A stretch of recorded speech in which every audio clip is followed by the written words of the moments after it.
Now, Pacific leaders have taken a major step toward climate and disaster resilience by signing the historic Pacific Resilience Facility (PRF Treaty) in Honiara, the region's first homegrown member-owned resilience financing mechanism.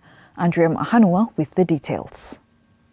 Pacific leaders have signed the landmark Pacific Resilience Facility (PRF Treaty) in Honiara recently, marking a vital step towards a resilient and sustainable future for the region.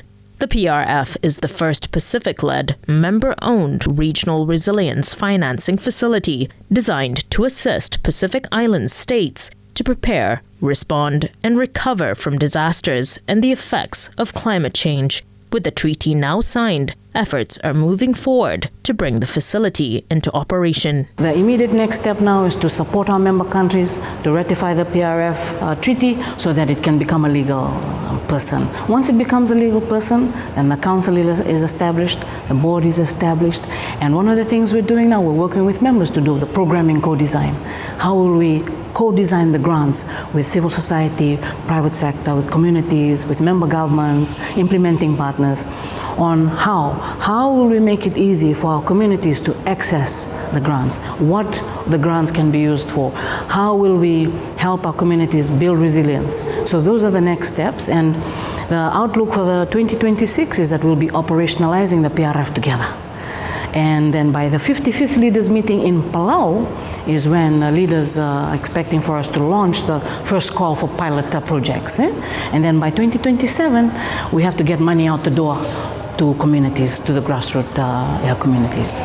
The Kingdom of Tonga, the host country of the PRF, submitted its instrument of ratification documents during the treaty signing. Several other countries are expected to submit their own ratification documents soon. This is a very important, we're demonstrating to the world that our forum leaders are very serious about climate change.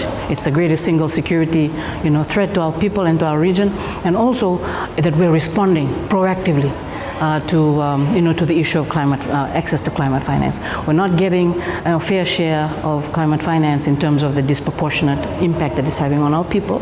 And the third is essentially when we look at the multilateral,